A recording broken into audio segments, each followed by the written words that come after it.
आज हम education system के विषय में बात कर रहे हैं, एजुकेशन सिस्टम के सब्जेक्ट पर बात कर रहे हैं। भारत में जो लोग पढ़े लिखे नहीं हैं, जो व्यक्ति अनपढ़ है, उनकी बेरोजगारी दर अनएम्प्लॉयमेंट है 3.5%। और जो लोग स्कूलिंग तक पढ़े हैं, 10+2 तक पढ़े हैं, उनकी जो बेरोजगारी की दर है वो है 15%। जो लोग कॉलेज तक पढ़े हैं, ग्रेजुएशन किया है, उनकी अनएम्प्लॉयमेंट रेट है 29%। इसका मतलब है कि जो व्यक्ति जितना ज़्यादा पढ़ा लिखा है उतनी ही ज़्यादा बेरोजगारी की दर है, उतने ही लोग ज़्यादा बेरोजगार हैं। इसका मतलब है कि हमारी एजुकेशन सिस्टम सही नहीं है। अच्छी एजुकेशन का मतलब ये नहीं होता केवल विद्यार्थी या स्टूडेंट ही। अच्छी एजुकेशन का मतलब कंप्लीट सोसाइटी से है, कंप्लीट समाज से है। ग्रेजुएशन के बाद 3 से 4 साल कंपटीशन की तैयारी करना, इसका मतलब है कि it is wastage of our talent. आप अपने टैलेंट को बर्बाद कर रहे हैं। इसका मतलब है कि जो व्यक्ति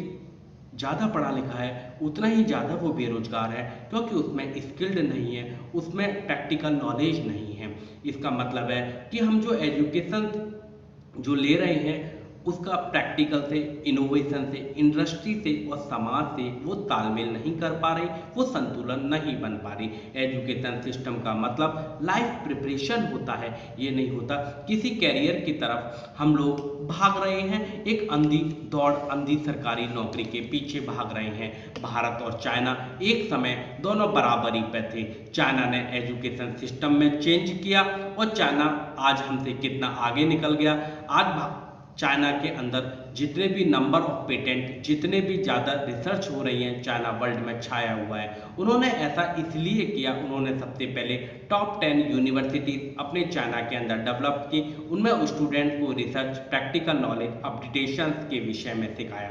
उसके बाद उन्होंने टॉप 10 यूनिवर्सिटीज ऐसी तैयार करी जो वर्ल्ड लेवल पर टॉप 10 में हों। इसके लिए उन्होंने सोचा प्रोफेसर, रिसर्चर कहाँ से आएंगे। उन्होंने पूरे वर्ल्ड के अंदर जो व्यक्ति चाइना ओरिजिन से था, उन्होंने अपने देश के अंदर उनको दोबारा बुलाया और उन्होंने कहा कि इन स्टूडेंट्स को प्रिपेयर कीजिए। आज चाइना के अंदर आप देखिए कितना अपडेटेशन, कितना प्रैक्टिकल नॉलेज, कितना नंबर ऑफ पेटेंट ज़्यादा है। लेकिन भारत के लोगों को, भारत के एजुकेशन सिस्टम के लोगों को क्षेत्रवाद, जातिवाद, धर्मवाद से फुर्सत मिले जब ना, जबकि मार्क जकरबर्ग, फेसबुक के संस्थापक, और बिल गेट्स दोनों ने ये कह चुके हैं कि भारत चाहे तो खुद का एक माइक्रोसॉफ्ट खुद अकेला डेवलप कर ले, लेकिन भारत के इंजीनियर्स को, भारत के डॉक्टर्स को भारत बुलाए कौन? क्योंकि हम लोगों को या भारत के जो विशिष्ट लोगों को जातिवाद, क्षेत्रवाद, धर्मवाद से फुर्सत मिले जब ना।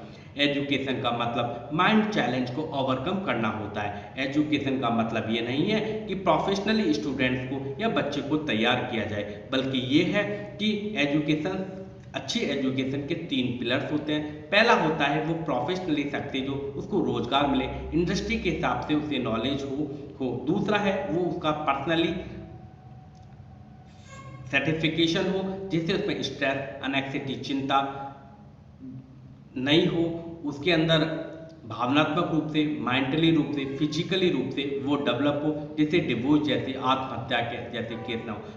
थर्ड है पब्लिक इम्पैक्ट, जो उसने अपनी ज़िंदगी में सीखा है उससे वो समाज की, देश की समस्याओं को कैसे सॉल्व करे। लेकिन भारत का एजुकेशन सिस्टम ब्रिटिश इंडिया के टाइम अंग्रेज लॉर्ड मेकाले ने जनरेट किया था। उसने, क्योंकि भारतीयों को अच्छे क्लर्क बनाना था, क्योंकि जो ऑफिसर की जगह तो ब्रिटिश ईस्ट इंडिया कंपनी के ऑफिसर्स के लिए ही रिजर्व थी या अंग्रेजों के लिए रिजर्व थी। तो उन्होंने सोचा इनको अच्छे क्लर्क जब हम बनाएंगे तो इसके लिए उन्होंने एक फिक्स सिलेबस किया कि इनके बच्चों को केवल रटाओ, इसके आगे पीछे बच्चे कभी ना कुछ सोचें ना समझें, केवल कॉपी करें। जो आजकल के बच्चे केवल कॉपी कर रहे हैं, अच्छा खासा रट रहे हैं, रटंत विद्या पर ध्यान दे रहे हैं। दूसरा वो स्कूलों के अंदर घंटी सिस्टम लाए, जैसे एक पीरियड्स होगा, घंटी बजेगी, जैसे बच्चे घंटी पर खाना, घंटी बजेगी तो खाना खाएंगे, घंटी बंद हो जाएगी खाना बंद कर देंगे, घंटी बजेगी वो क्लास लेंगे। घंटी के हिसाब से सब कुछ चलने लगा, क्योंकि अंग्रेज चाहते थे कि अच्छे जब क्लर्क बनेंगे, अच्छे मजदूर बनेंगे तो इनमें पंचुअलिटी होनी चाहिए, जैसे समय पर आए और समय पर जाए। थर्ड, जो अंग्रेजों का जो मोटिव था, वो चाहते थे भारत में अच्छी लीडरशिप जनरेट ना हो पाए, इनमें केवल डब्बू लीडरशिप जनरेट रहे। इसलिए इन्होंने हमारे भारत के बच्चों में बॉन्डिंग जनरेट नहीं होने दी, ट्रस्ट जनरेट नहीं होने दिया, केवल इन्होंने सोचना सिखाया अपने विषय में, और लोगों के विषय में इन्होंने हमें सोचना भी नहीं सिखाया। इन्होंने स्कूलों में डंडे मारना इसलिए सिखाया क्योंकि जब बच्चों पर डंडे पड़ेंगे, ये जब अच्छा खासा नहीं रटेंगे, जिससे जब एक कंपनी के अंदर, ब्रिटिश ईस्ट इंडिया कंपनी के अंदर जब काम करने क्लर्क या मजदूर के रूप में जाएंगे और जब एक काम नहीं करेंगे तो इनका जो अंग्रेज अफसर इनको डंडे मारेगा, इनको पीटेगा, इनकी एसीआर खराब कर देगा, इनको जलील कर देगा, जिससे ये भावनात्मक रूप से ये टूटेंगे, जिससे भारतीय बच्चों में संघर्ष की भावनाएं नहीं आएंगी, ये अपने आप में मजबूत नहीं होंगे, इनमें ट्रस्ट और बॉन्डिंग नहीं होगी। हमें अंग्रेजों ने केवल कॉपी करना सिखाया, जो हम कॉपी कर रहे हैं। यदि यही भावना हम अपने जीवन में ला रहे हैं, इन्होंने हमें कोलैबोरेशन नहीं पैदा होने दिया, आप अपना सहयोग की भावना नहीं जनरेट होने दी। मैं भारत के लोगों से, भारत के राजनीतिक लोगों से चाहूँगा, एजुकेशन सिस्टम में थोड़ा सा चेंज कीजिएगा, रटंत विद्या को हटाइएगा। स्टूडेंट इसके आगे पीछे भी सोचे, क्योंकि सिर्फ रटना और पढ़ना, नंबर लाना ही जीवन नहीं है। जीवन का मतलब है उसको संपूर्ण तरीके से जीना और संघर्षशाली व्यक्ति बनना। Thank you so much.